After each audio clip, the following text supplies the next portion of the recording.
अस्सलाम वालेकुम। Please like and subscribe my channel G agriculture 1-2।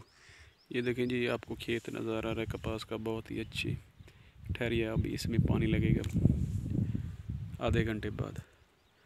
अब ये देखें, हमने इससे जो हमारी ये फील्ड है सामने वाली, इसमें हमने किया था DJC का प्रोमैक्स बीज को लगाया था। वहाँ जो है ना, अल्हम्दुलिल्लाह पौधे बिल्कुल ठीक ठहरे हैं।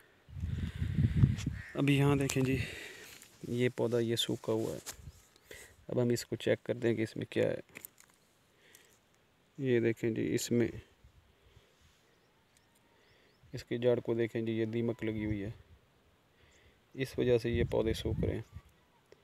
अब आपको करना क्या चाहिए कि आप पिन कमी डालें और अपने इसमें फील्ड में फ्लड कर दें, ताकि आपकी जो है ना मतलूबा मिकदार जो पौधों की वो पूरी रहे। अब ये देखिए, एक ये इसका डिस्टेंस यहाँ से देखें यहाँ तक, ये डिस्टेंस भी बहुत ज़्यादा है। यहाँ जो पौधा था वो ख़त्म हो गई, यहाँ पौधा हुआ नहीं है। अब ये देख लें, ये देखें ये जी, यहाँ कोई पौधा नहीं है। अब देखें कितनी दूर एक पौधा ठहरा है।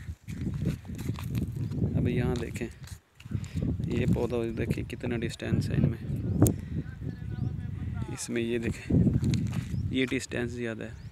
अगर ये ऐसे मरते रहे पौधे तो हमारी मतलूबा मिकदार जो है वो पौधों की वो पूरी नहीं होगी और हमारी पैदावार डिक्रीज़ हो जाएगी। इस वजह से आपको चाहिए कि अपनी फील्ड में पिन कमी डाल को फ्लड करें।